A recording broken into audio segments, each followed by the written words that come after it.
No mai haere mai, kia ora, good evening everyone. My name is Melissa Haberfield and I'm the Chief Executive of Canterbury Medical Research Foundation. It's an absolute pleasure to welcome you all here to our annual Memorial Athol Mann lecture.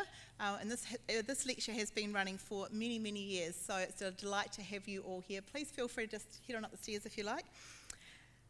A special welcome to our guest speaker this evening, a man known to, I'm sure, almost everyone in this room, if not everyone, Professor Tony Kettle, who will be coming up shortly to deliver his lecture. Before we do start though, the venue have asked me to just let you know a couple of things in regard to health and safety.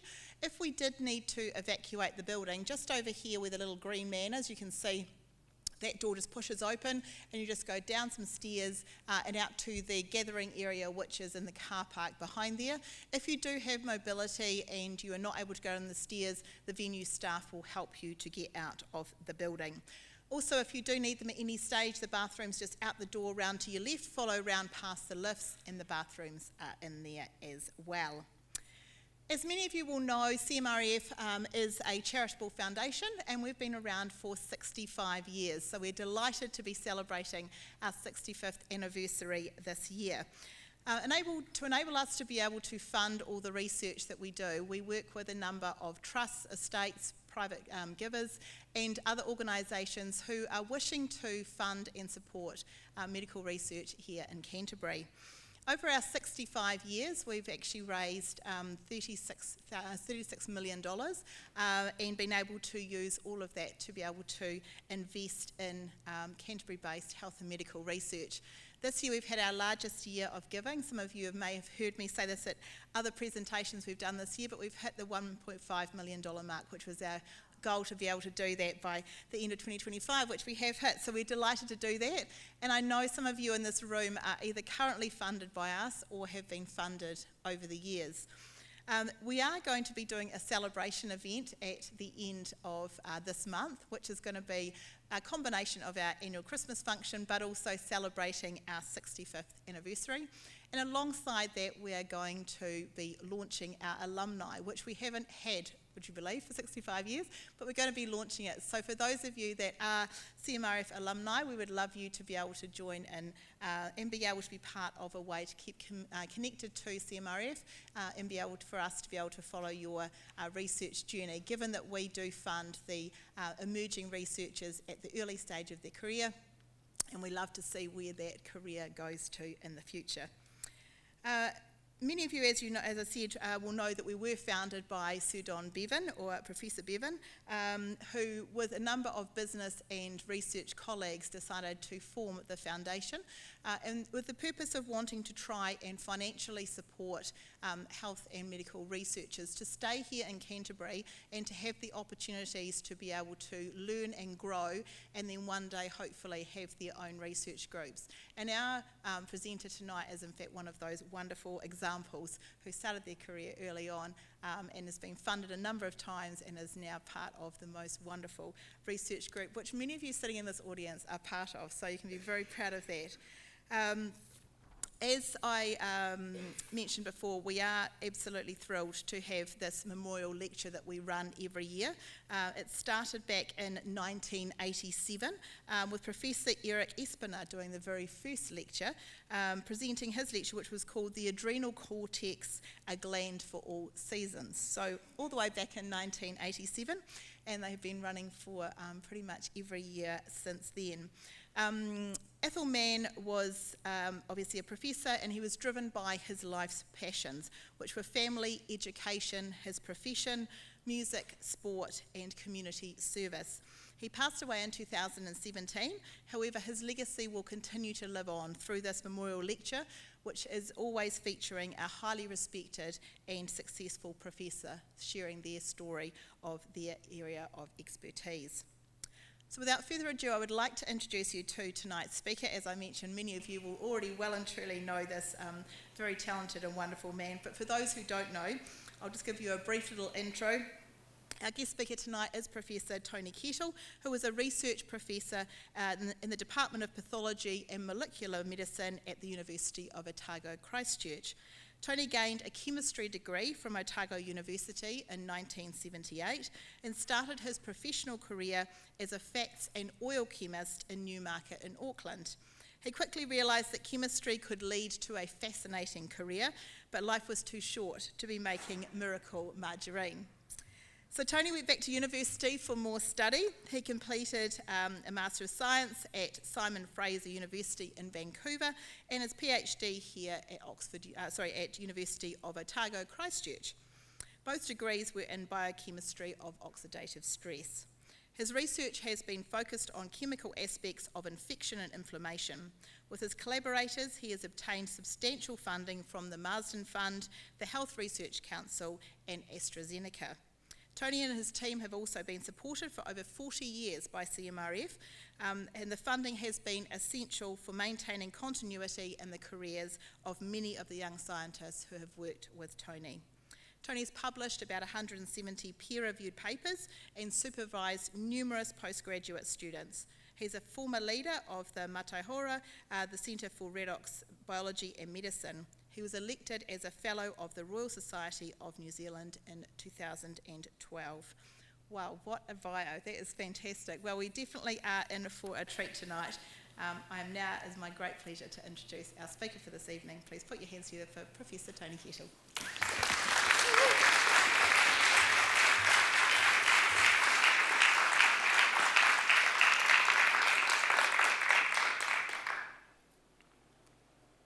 Tihei mō ora.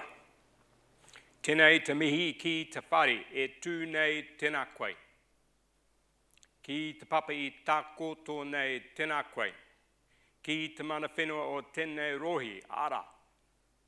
Ki nahi tūa huriri tēnā koutou. I mau mahara ana tātou ki a parihaka. Tihi kaianga. O ta rangi mārie, o ta mana wānui. Ki te hunga mati, haere, haere, haere, atu rā. Ki te hunga ora, tēnā tātou katoa. Ko ātia te waka, ko ruapeu te monga, ko whanganui te awa, ko ati haunui a paparangi te iwi, ko Ngāti Ruaka te hapu, ko Tony Kettle toko ingawa. Tēnā koutou, tēnā koutou, tēnā koutou katoa. Kia ora tātou, kia ora whānau, kia ora eho mā, kia ora. We say hello, but actually what it means, kia ora, means I wish you health and prosperity. And that's what I want to talk to you about tonight, the health and prosperity of Aotearoa New Zealand. Now, those dots are a bit strange, and I was looking at those dots and I was wondering, why the hell, Tony, did you pick this as a topic? What was the point of the dots and this fundamental research stuff?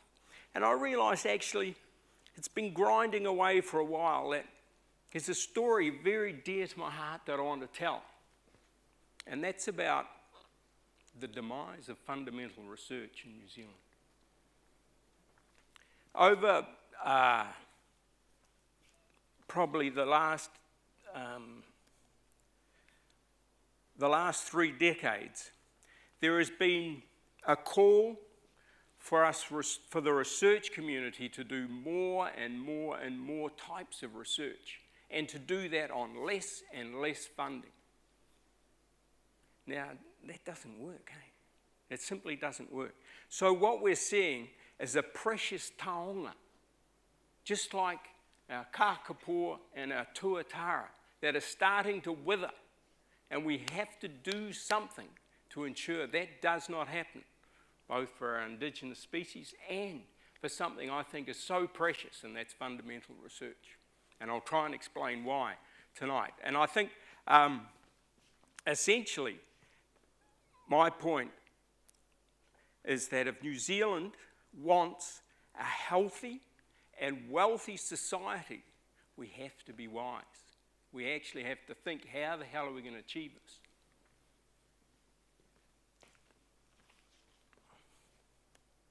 Right, there's one strategy that I've tried, and it has never, ever worked. And that's asking the politicians for more money. Doesn't work. Why would they give us money? There are no votes in it. Fair enough. They're looking pretty short term. And I think the other problem, and I think this is a real problem, is actually the politicians who should be funding fundamental research have no idea why it's important. And that responsibility actually is on us as researchers. I don't think that over the long haul we have done enough to actually instill in the public the need for fundamental research. So we need actually the average Joe New Zealander, or Joanne, to go tapping on politicians' shoulders and say, hey, we need to do more research in this country. And it has to be excellent. And it has to be sustainable and over a long period of time. We've got to tell the politicians that. Otherwise, we'll have that bowl empty forever. So, I want to connect these dots. And the best way to connect them is to explain a little story, I think. Well, tonight I've got two stories, to be honest. There's a story about science, and there's a story about me. My science. So, the best way to talk about fundamental research is actually to introduce this guy here. Now, who is the guy with the magnificent moustache? I'm sure you all know. Pete, who is it? It's Ernest, surely. Ernest Rutherford, that's right. Ernest Rutherford. He was a great scientist. One of the greatest, and I don't think we understand great. We say this person's great, that All Black was great. Well, actually, no, he was great. I'd like to read you a eulogy that was read out at a conference that Ernest Rutherford was supposed to attend, but he'd just died of a strangulated hernia. And this guy, James Jeans, I've never heard of him, but he spoke in place of Rutherford to open the conference. And he says, Rutherford, one of the greatest scientists of all time, it's a big call, isn't it? Saying, in his flair for the right approach to a problem, as well as in the simple directness of his method of attack, Rutherford often reminds us of Faraday. Now, Faraday, he was a hero. Be better than Faraday. We are over here. But he had two great advantages which Faraday did not possess. First, exuberant bodily health and energy. And second, the opportunity and capacity to direct a band of enthusiastic co-workers. Great though Faraday's output of work was, it seems to me that to match Rutherford's work in quantity as well as quality, wait for this one, we must go back to Newton. That's pretty high praise. In some respects, he was more fortunate than Newton. Rutherford was ever the happy warrior, happy in his work, happy in its outcome, and happy in his human contacts. What a great eulogy for a great New Zealander. This guy, what he was interested in was fundamental aspects of the structure of the atom, how radioactive compounds decayed. Now, I've got a question. There'll be a few questions, and I like a few answers. The question is what? Where are we here? What was Rutherford's greatest discovery? Can I have anyone give me a clue? We can't, I've got a limited amount of time. So we need an answer. Split that. Good answer, Tomo. Not right. Now, I'll just give you a proviso here. I'm a biologist. Okay? He's got a good insight. Give me a clue. He got his Nobel Prize for chemistry, didn't he? He did. Yeah. That's right. But that doesn't help our answer. Anyone else? Come on. There are scientists here. What was his greatest discovery, Marguerite? Divisible. No, his greatest discovery, we're not getting off to a good start here. No clues. His greatest discovery is that the Earth is 4.5 billion years old. I'm a biologist. That's how I see his greatest discovery. He figured that out from working out of how fast uranium and radium decayed. And on the back of an envelope, he scribbled out, oh, yeah, it's maybe 700 billion, maybe 3.5 billion. He wasn't quite right at the time, but he was pretty close.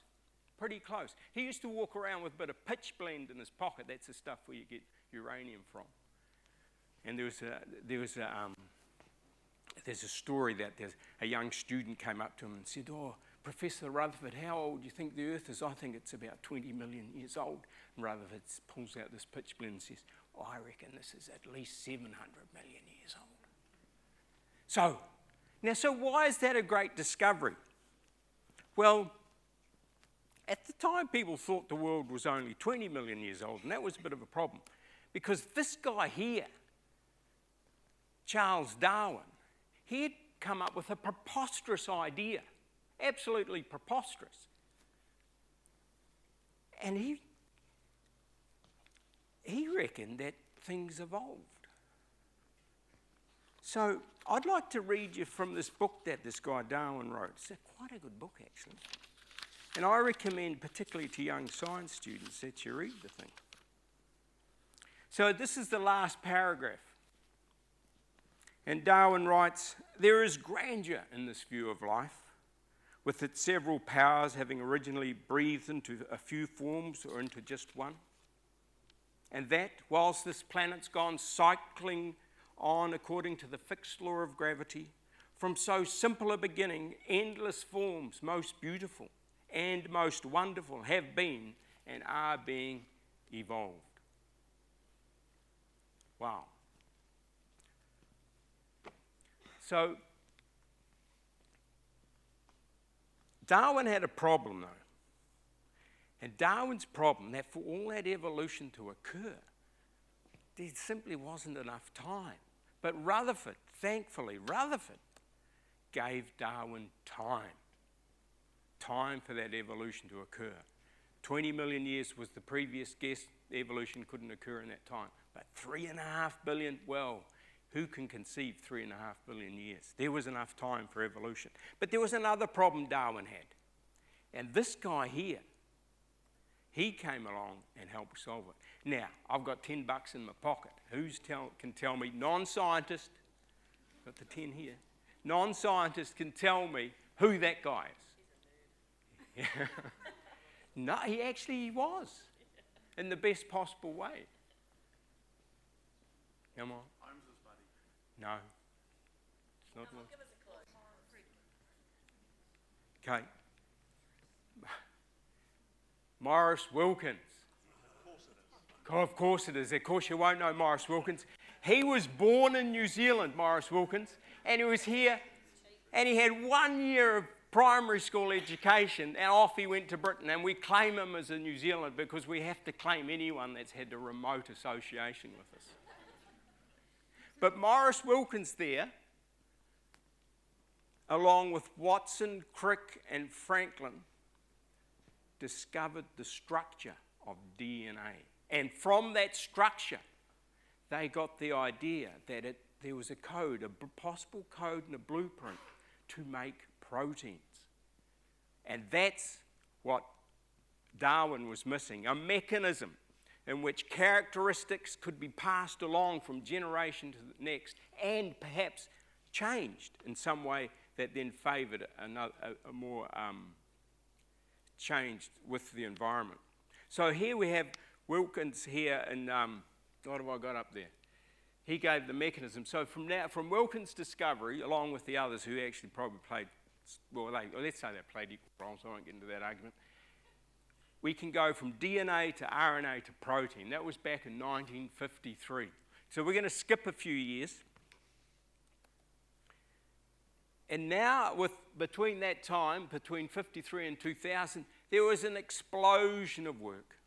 And the molecular biology that was being discovered since then is simply amazing. And we know that DNA is transcribed into RNA, and then the RNA has the code for each amino acid to be linked together to form a protein. They will form a chain, and that chain then assembles into a protein. And it's the proteins that do all the work in biology. And I've got a few things, another protein to show you about later, or several proteins. So that helped Darwin a lot. We've got the mechanism of inheritance. Beauty. Okay, let's move along to 2005. I've still got my $10. Really? Who's this woman? Which one? The older woman, the one on your left. Come on. Sarah. Say that louder, please. Kettle and Carico. Now, Sarah knows who that woman is because I gave her the book to read. So it's a bit of a cheat, but I'll give you the $10.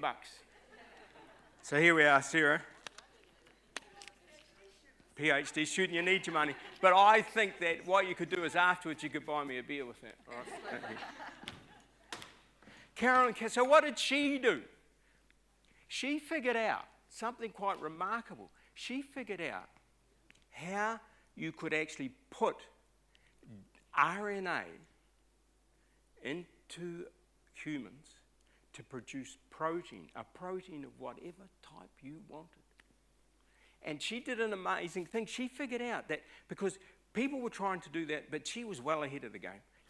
And she figured out that it was only a certain type of RNA you could put in. It had to have certain types of modifications on. And if it didn't have those modifications, there was an enormous immune response. And that was no good. So that was her discovery. Now, because of that discovery, she saved the lives of probably 20 people in this audience, maybe more. And millions of lives all over the world. So there we are. She was able to do the RNA to protein thing. Great. A wonderful discovery. And because of that, we got the COVID vaccine. Her wonderful discovery. Now, the woman on your right is actually her daughter, Susie.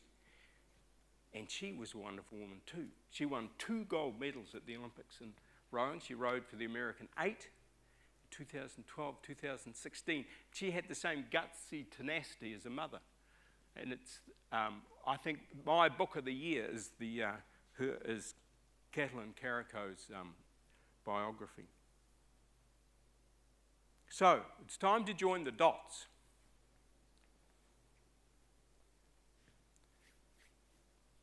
What do we get as far as science goes? How do you join those dots from fundamental research to maybe getting a COVID vaccine? The innovation web we get a web, a spider's web, where every node interacts with every other node. We start in one place and we end somewhere else we just don't expect. So I'll just take you through what I think happens in science. We start at the top there with Darwin and Rutherford. In 2 different fields, thinking 2 different things, not at all interested in your health and a COVID vaccine, not even thinking about that. And then Rutherford Curie, she was an interesting woman in her lab. They were competing with Rutherford, but could never keep up with the guy.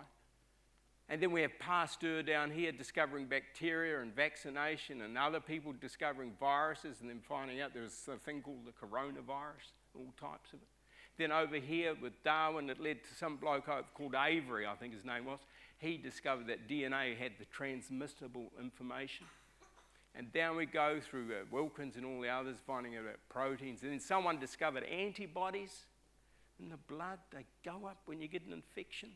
And these then were used, these antibodies are used to make that COVID test kit that we all have used several times.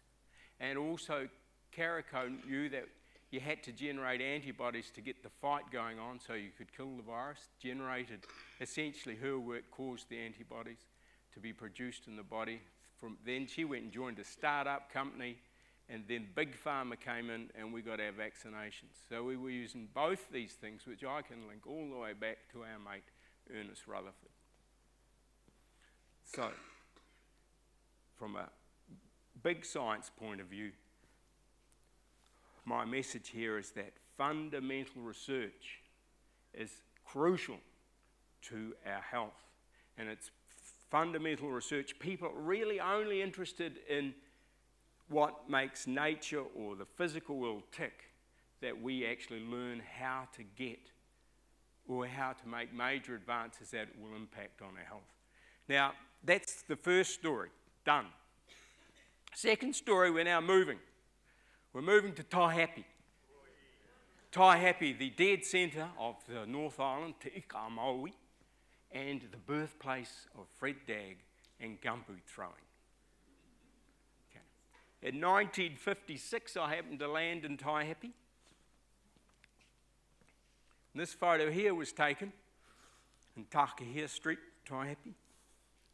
That's me there, cute, eh? Well, that little toy there, you always used to have that little toy. But anyhow, that's me. I was just over 3, and this is my brother John. He's just turned 4, and Stephen up there is 5 and a half. It's my mum and dad, Dave and Gloria. They're 32. By the time the 3 of us had got to high school, it was a matter of first up, best dressed. Now,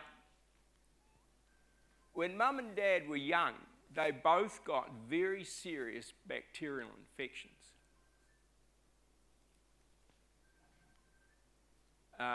Mum got tuberculosis. And then when she got over that. I could say she got over it, but it wasn't too flash. But when she was having Stephen, she got a relapse and almost died, but antibiotics came on the picture. She got these 3 antibiotics, that was discovered. One was discovered in America by a Russian, one in Sweden and one in Germany. And she got that combination, poof, she was right as rain. Went on to have those 3 lovely boys. And in fact, without those drugs, you wouldn't be here tonight. You'd be somewhere else. Because this guy here wouldn't be around. And then Dad, my dad, he got rheumatic fever when he was a kid.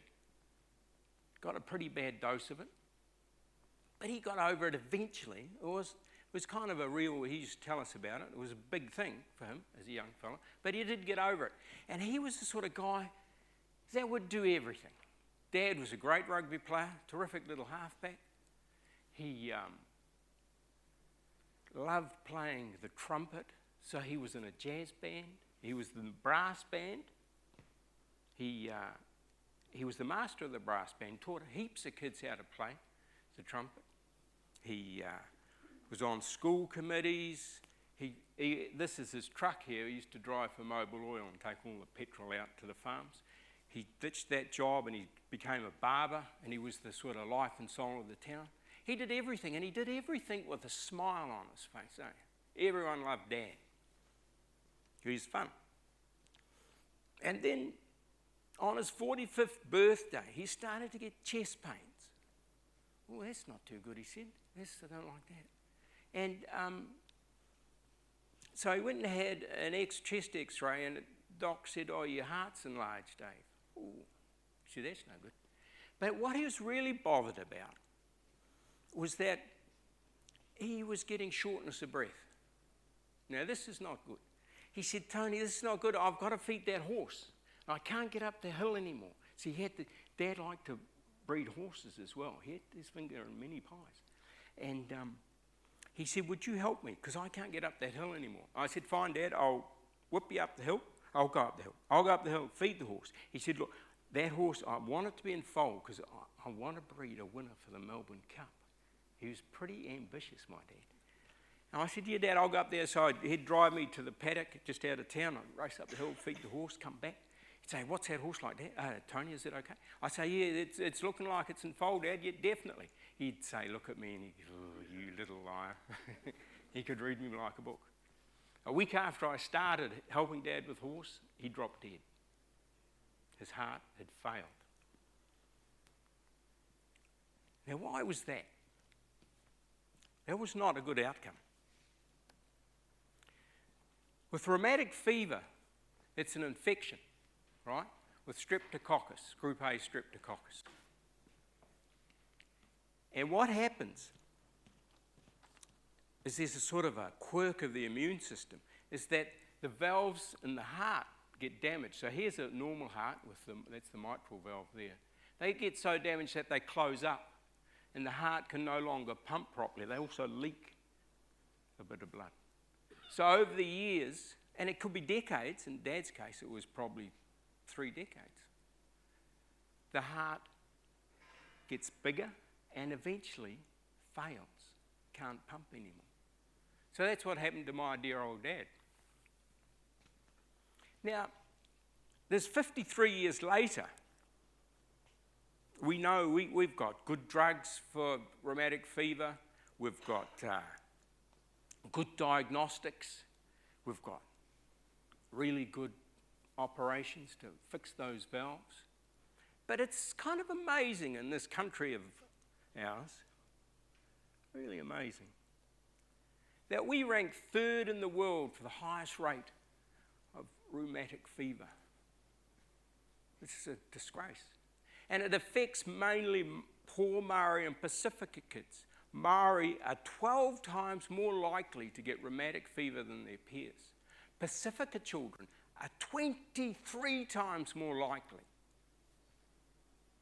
We need some research in this area as to why we let that happen, because it shouldn't happen, it doesn't have to happen, because it creates a tragedy that goes down the generations. Now, Christine Winterbourne, who's sitting up there next to Brian Darlow, and Deirdre. I'd heard about Christine when I was in Canada. And I was looking to come back to New Zealand to do a PhD. And people said, yeah, go and study with that woman there. Go and study with Christine. Christine was pretty famous at the time because she was one of the people who started the whole area of oxidative stress and the need for antioxidants to defend our bodies against the ravages of oxygen. Sounds pretty good. Anyhow, Christine was good. And the other thing about Christine, she's a little bit like Rutherford. Not quite the Rutherford, but a little bit like Rutherford. Tiny bit. Christine could ask really good questions, really simple questions that could be tackled with quite straightforward experimental techniques, which would give an unambiguous answer and have a rather great impact. So I thought, well, I'm going to go and work with her. Okay. Now, at the time, Christine was interested in blood cells. She was mainly interested in the red ones, these fellas here, that transport oxygen around the body. And Christine had shown that those cells, because they have lots of oxygen in them, they're actually susceptible to oxidative damage. Sort of adds up. But Christine wanted me to work on these cells here, the white ones. She wanted me to work on a particular cell called a neutrophil. Now, Ant, could we switch out, please? And I'll just show you. There's the neutrophil there wobbling around, trying to hunt out a bacterium there. See, this is the bug. It's probably undergoing division. Woof, got it. Grabs it, eats it, digests it, spits it out. Now it's smelling around, sniffing. It's going to find these other guys in a minute. Around it goes. Look, oh, gotcha. Inside, digested, killed. Ant, could we move on? Thanks. So that's the job of a neutrophil. These are our main defenders against bacterial infections. When any bugs get inside, the neutrophils come hunt them out, kill them. Good, no infection. It's happening to you right now. There'll be a bug there somewhere, gone, because of the neutrophil. Right, so here we have a neutrophil in action. This is the neutrophil here. Don't like the colouring scheme, but anyhow, that's the neutrophil in purple. These bugs here are Staph aureus. They're being taken in. So if you do a cross-section, here's the bug here. This whole thing here is the neutrophil. Here's the bug. The bugs are usually about a micron across. The neutrophil maybe across there, maybe 20. And so in this little space around the neutrophil, it's called a phagosome, that's where the killing occurs. And the volume of that, just to give you an idea, the volume of this little space around there is 1/1,000,000th of a nanoliter. It's quite tiny. Okay. So what was known at the time is that neutrophils use oxygen to kill the bugs. But no one really knew why. So Christine said, answer this question for me, Tony. How do neutrophils use oxygen to kill bacteria? It's a question of fundamental science. It's got nothing to do with actually trying to get an impact, what we're saying at the moment. If you read the HRC guidelines, it says you must have a clear line of sight to impact. This had no line of sight to anywhere. This was just say, answer that question. It's kind of interesting. So the reason why we wanted to look at that, and one of the reasons, is antimicrobial resistance. It's one of these creeping catastrophes that we ignore all the time. There's a few others I'm sure you're aware of. It's expected that by 2050, 14,000 New Zealanders a year will die from an antimicrobial resistant infection. 14,000. Wow. So understanding how neutrophils kill bugs is actually pretty important. Really important. Now also, the neutrophil is the most abundant white blood cell in our circulation. And so we need them. We need them to fight the infection. So it seemed a pretty good idea that I should study this. You know, there's a bit of infection going on in my whānau. So I thought, well, yeah, that's exciting. I'll have a crack at it. So I'll just take you through. At the time, people knew that two really important things. Now here we've done an experiment. This is our neutrophils. We fed them Staph aureus, and on this graph here, we took up here, I think that's about 5 million bugs, and we fed them to 1 million neutrophils. And you can see over here that the bacteria over time are getting eaten. So this is a log scale, so we go from 5 million up here down to 100,000. So most of those bugs are being killed quite easily. Now there's a disease here, CGD, it's chronic granulomatous disease. There's about 1 person in 1 million has this disease. There's a few people in New Zealand with it. And their neutrophils can't use oxygen. And they get really serious infections, really bad infections. So here you can see that the neutrophils here from these people with CGD, they don't kill the bugs at all. So oxygen's really, really important. And so why is that? Well, it had been known at the time that in this little space here, what the neutrophil does is it's a little bit of an electronic thing going on here. That the neutrophils actually pump an electron through the membrane around here, and they stick it onto oxygen, and they make this molecule here. It's got a superlative name, superoxide, but it's actually chemically not that superlative at all. But we know that you have to generate this to kill the bugs.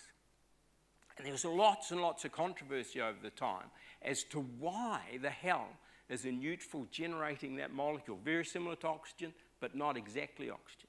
And controversy is what scientists love. Because there's a bit of controversy, there's a lot of discovery could happen. So we're into that. We gave it a go. What's going on here? But there's another little clue, and that's on this here. You see, these people here, this is MPO deficient. There are some people that don't have an enzyme in their neutrophils, and it's called myeloperoxidase. And these people, their neutrophils don't kill the bugs that well either. They're better than these patients here. So these people, they're about 1 in 3,000 people have this myeloperoxidase deficiency, and they are susceptible to some infections, but not as bad as someone with CGD. So this myeloperoxidase, now you've all seen it. I've done this before, but it's actually a good one, isn't it, Ginny? Eh? Yeah, it's a good one. So here it is here, myeloperoxidase. Myeloperoxidase is that green stuff in your snot. Okay? It's the most wonderful enzyme. Right? Just wonderful. And so when I was coming into Christine's lab, there's two things we knew. These cells were generating superoxide, and they had this enzyme myeloperoxidase, both involved. So what myeloperoxidase does, and what people knew at the time, is that it uses hydrogen peroxide to oxidize salt to genola, hypochlorous acid. Now that's an amazing chemical reaction, because to oxidize chloride is phenomenal. It's just phenomenal. You can't do that. We make bleach by putting a huge electric charge through water and salt. But for this to happen by an enzyme, it's amazing. If you put peroxide with chloride, the reaction would never go. Just wouldn't go. So I want to show you actually how wonderful this enzyme actually is. Phenomenal. So we're going to do a little experiment tonight. It might work. There's a good chance I've mucked something up, but this is when I get really nervous.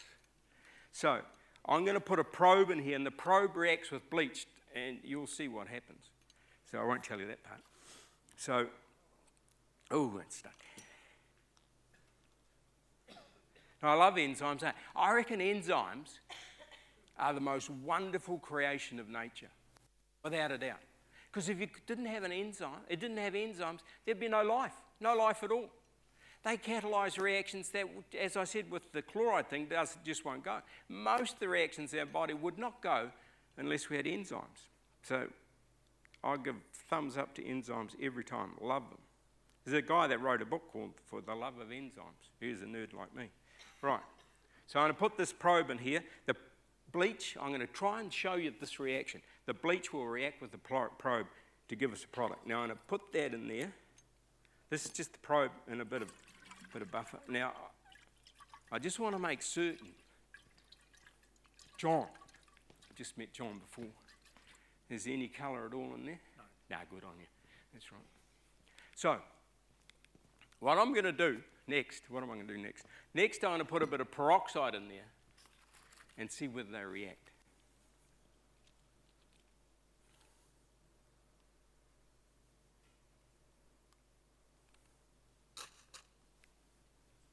I'll get my stirrer.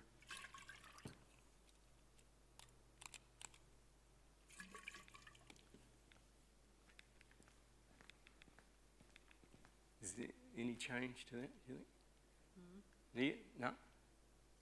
Has it changed colour or? Yeah. Well, it seems to. Seems to. It could be the light. What do you reckon? What do you reckon, Tom? Change? No, change. Okay. No. Okay. Right. So we've all we've got in there is the probe and peroxide. So what happens? And chloride. I forgot to tell you, there's chloride in that buffer.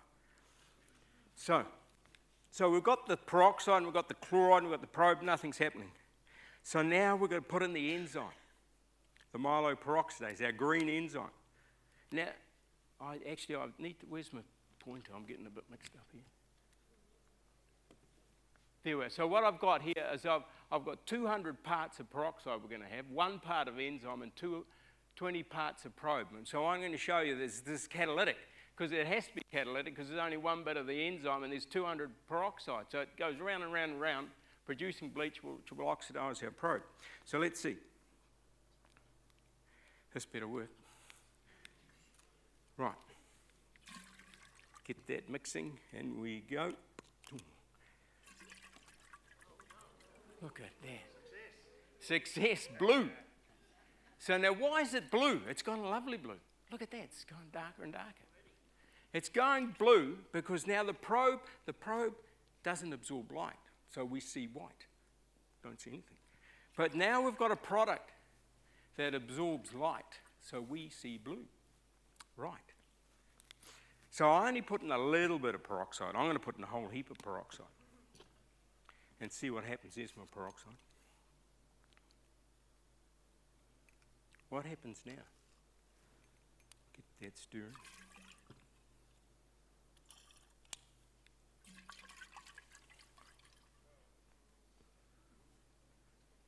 Now it's gone sort of black.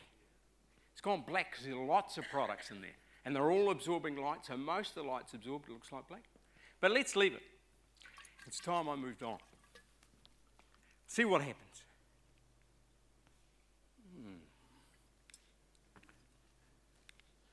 Better clean up my bench.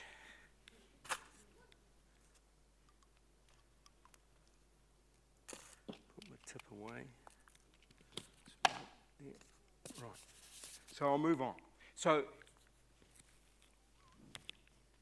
I kind of forgot where I am. So what happens? What we found out is that, I'll just go back. So I'll just recap here, is that myeloperoxidase uses peroxide to produce bleach, and it goes round and round and round. In fact, it increases the rate of that reaction by about 1,000,000-fold. That's a bit of a guess, but it's around that. And it does that most amazing reaction. But that was not what was happening inside a neutrophil. What was happening inside of a neutrophil that we showed is that superoxide here, that chemical I told you about before, reacts with myeloperoxidase to give hypochlorous acid. Subtle difference, you might say, subtle. But we found out more than that. What we found out is that superoxide also reacts with this form of myeloperoxidase here. Myeloperoxidase can kind of get inactivated, and superoxide keeps it going. So a bit of a loose analogy here is superoxide's kind of like, if we do an analogy with a petrol engine, superoxide's like the fuel and the spark plug. You need both. You need superoxide as the fuel, but you need it to be kicking that motor over and over and over again so it keeps producing bleach there. So, oh my God, what's happened here? What have we got now? What colour have we got there? Bit of a claret, you think? Claret, okay. That's good. So what's happening is we're getting more and more bleach produced, and as it's being produced, it's oxidising that probe further and further and further, and you're getting more and more products.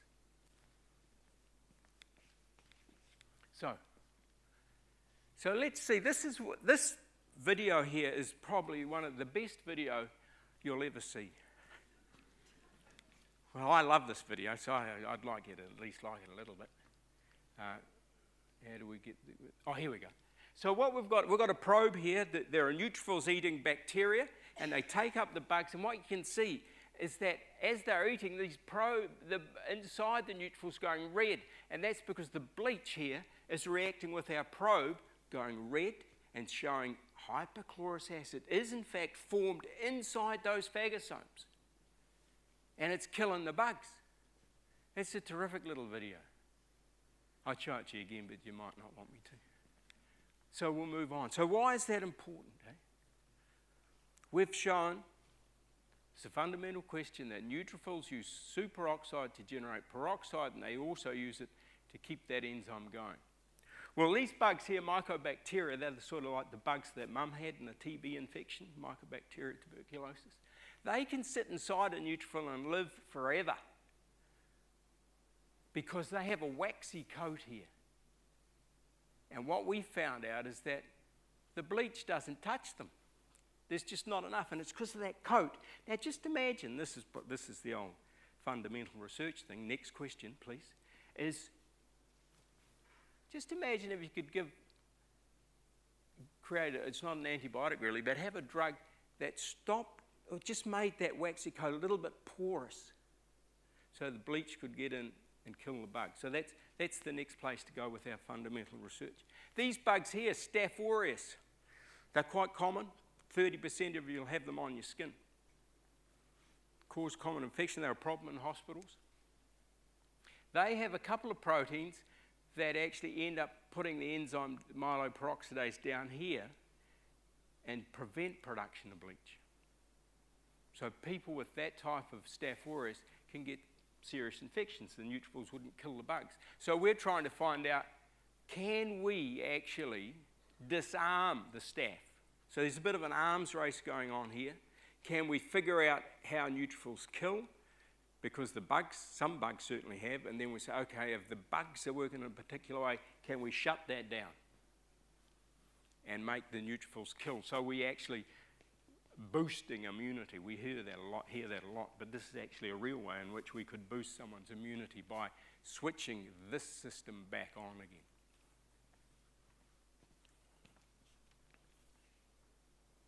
Five.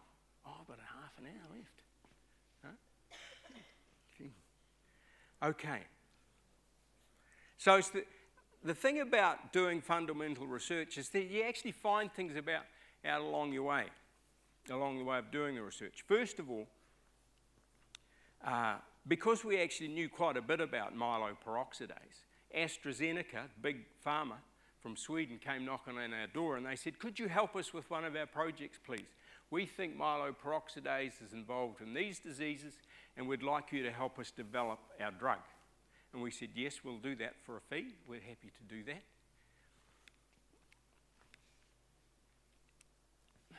And so, to understand how we did that, I'll just give you a bit of an indication of what the protein actually looks like. So you've seen the structure here.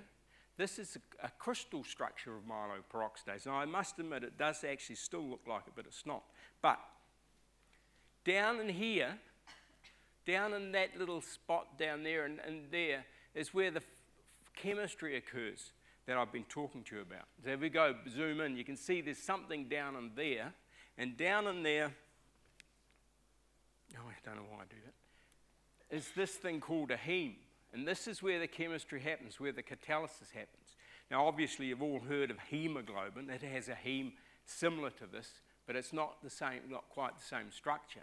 And we get the red colour of blood because of the heme and hemoglobin. This heme is bent and twisted, which means it turns out green. That's why we see that beautiful green in the snot.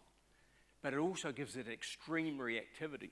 Now, AstraZeneca eventually came up with this drug. We helped them optimize all their different methods and how to kind of figure out how can they get the best compound that will inhibit myeloperoxidase. So we did a lot of work helping them refine their structure here, and then we showed them how the drug actually kills the enzyme. The drug gets stuck on that heme group right there, gets stuck here, and once it's stuck on, it's all over. The enzyme can no longer oxidize chloride. So that was good. That was about, I think I started working with AstraZeneca in about, just about 2000, I think it was, just before. And in the end, they concentrated on heart failure. Here's a normal heart, here's an enlarged heart. And they got some reasonably good results, and it was looking promising. I talked with their lead scientist recently. He's another keen runner. And they dropped the program. They said, no, we're not going to do this anymore. They're into weight loss drugs. There's more profit in that. It's a growing problem. So that was the end of that, which is disappointing. But anyhow, they funded us for a while, and it was interesting. We've got a drug, and that's cool because, oh no, I've skipped ahead, sorry. We've also done some work on heart failure, and I've done this with Anna Pilbrow, just up there next to James. Anna works for the Heart Research Institute, and they are a wonderful research institute. They are the example of why you fund research in this country. They discovered this protein here called, it's got a funny abbreviated name, NT-proBNP. When your heart's under stress, this protein here gets released and you can measure it in the blood, and that measurement is really cool because it was discovered here by the scientists involved in the work. And people with high NT-proBNP, you can tell their heart's under stress, they could be going into heart failure. And this measurement is used all over the world. All over the world. It has had a huge impact on health with people with heart disease. Can't be understated. We've also come up with a marker here called allantoin. It's an oxidation product of uric acid. Uric acid's the stuff that gives you gout. And it's produced by myeloperoxidase by a mechanism I won't tell you about. But what I want you to focus on this graph is just this red line here. Here we're looking at the probability of survival from a person who's just presented with heart failure. Take a blood sample and we measure both NT-proBNP and allantoin. And we can see here, if we track over 2 years, that the people in the red line, they have high levels of allantoin and high levels of NT-proBNP. These people, much more so than any other combination of those markers, are much more susceptible to dying. And that's finding this out with Anna has been wonderful because these are the patients that need to be targeted and given special care. So this may, in fact, have quite an impact. We've also worked on myeloperoxidase and other diseases. This kid here, little fella, cute, he's got cystic fibrosis, where the lungs get full of neutrophils because of an infection they can't get rid of, and it degrades the lungs. And we've shown you get high levels of myeloperoxidase in their lungs and high levels of bleach being produced. We've shown in rheumatoid arthritis that in those joints there's lots and lots of myeloperoxidase and lots of bleach being produced. And in another disease we're looking at now much more closely is an inflammatory bowel disease. An inflammatory bowel disease, it's a terrible disease. There's no cure. It's really terrible for people with it because their gut gets ulcerated due to inflammation. And it's expected that maybe in 2040, 50,000 New Zealanders might have IBD. It keeps growing and growing. And it could cost, I just made that figure up actually, to be honest, it'll be anywhere from 400 million up, I reckon. It's expensive. And one of the issues here is to diagnose inflammatory bowel disease properly is you have to have a colonoscopy. And you may have read recently that there are about 20,000 people on the waiting list for colonoscopies. It's not a good thing. So these poor people have to get in the queue. Not good.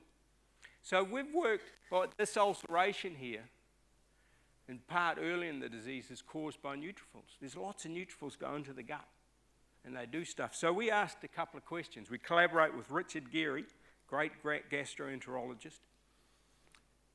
I said to Richard, can we collaborate and see if we can do something here, find something out?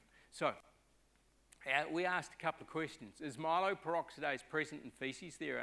Is it got those shiny eyes there? And does it indicate severity of disease? So we did some measurements. And what we found out is here we're looking at the level of myeloperoxidase here, and then we've grouped people into controls, those patients under remission, those patients with mild disease, and these people with moderate to severe disease. This is an endoscopic disease activity. So Richard and his colleagues have done the colonoscopy on these people, looked at their guts and given it a disease score. And it's pretty damn obvious here that those people with moderate and severe disease have very high levels of myeloperoxidase in their poo. So this could be a good indicator of inflammation. In fact, we suggested that to this group here, this foundation in New York, the Helmsley Foundation, and that we suggested to them we should develop a biomarker test, a bit like a COVID test, and they've given us a bloody big grant to do that. It's wonderful. So we should be able to, I think, eventually be able to come up with this kit. I'm sure we'll do it. And the patients can use that kit to determine the level of inflammation they've got in their gut, and they will not need a colonoscopy. And they will be able to monitor the disease, monitor the effectiveness of their drugs much more closely. And also, I think that we may be able to use this test for people with urinary tract infections and maybe also bloodstream infections. We'll wait and see on that. So here's my web. We start off asking a fundamental question about how neutrophils use oxygen to kill bacteria. And then we end up with a whole lot more fundamental questions, which is a place I love to be. But we also come up and we can do some translational research. We can show that neutrophils and their enzymes are involved in heart failure, they're involved in cystic fibrosis, and they're involved in inflammatory bowel disease. Perhaps this drug here we helped develop could be used in those diseases. We try and keep talking with the drug companies to see if we can do some studies like that. And then eventually we're going to get a test which will help people with inflammatory bowel disease at least. We will get that test. It's going to happen. We've got 3 years and plenty of money to do it, so it'll happen. So, Melissa, I think we're getting right to the end of it.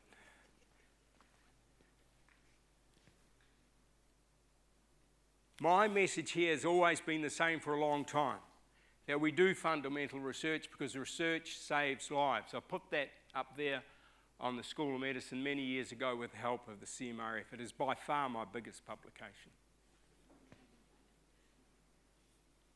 I saw it on a hospital in Denver once, and I thought, we have to have that. And I'd like that to be on our new building, which is going to be just over there in about 8 months or so. Now, I believe that fundamental research underpins excellent science. People doing fundamental research are up to date with what's commonly happened worldwide. That's a challenging environment to be in. Imagine what the All Blacks would be like if we only had the MPC. We didn't have all the super stuff. It'd be useless. You've got to be pitching yourself at the top level. Fundamental research underpins excellent education, because if you've got people understanding and knowing about what's at the margins, then those kids are going to get the best education possible. And it's going to get transferred to high school teachers down to the children. We need it.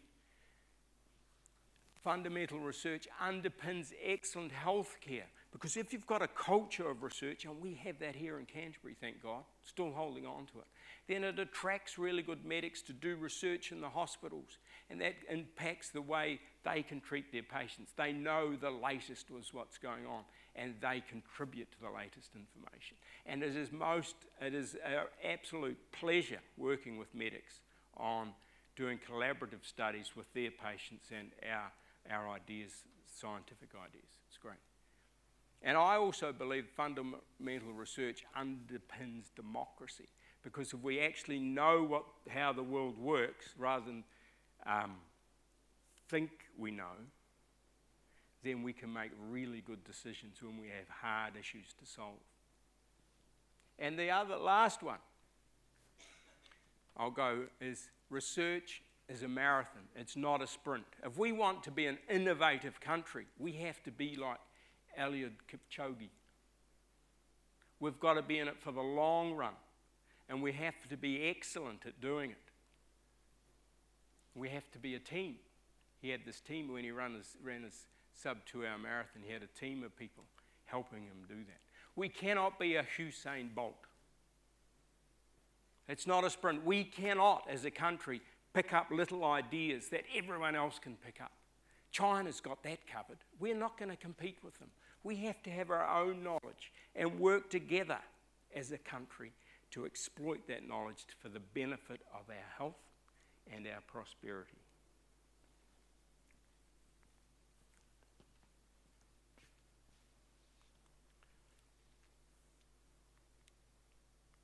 So, I will finish with Hi aha te mea nui o te ao. Hei tangata, hei tangata, hei tangata. I would like to thank all the people that I've worked with in our lab. There's been at least 100 people come through, and I've enjoyed thoroughly their enthusiasm and their energy and their friendship. Science is a team game, and we've had some wonderful team players in our group, so thanks to them all. And then finally, I'd like to thank the Canterbury Medical Research Foundation. Without the Canterbury Medical Research Foundation, our group would not exist. Every now and again we get into a big slump on funding, but the CMRF comes through with a grant for someone, keeps us going. It's been terrific. We've been funded by the Health Research Council for a long time. Marsden Fund, both these actually are disappearing. And both being told actually what they're going to be merged into is to have that line of sight for impact. Fundamental research down. Morris and Phyllis Peichel Trust, they're a wonderful trust. Don't give us a lot of money, but enough to help out. AstraZeneca were generous, and now this Helmsley Foundation will help us keep going into the next decade. So with that, I'd like to thank you for your attention. Thank you very much. I forgot to thank Melissa. Thanks, Melissa.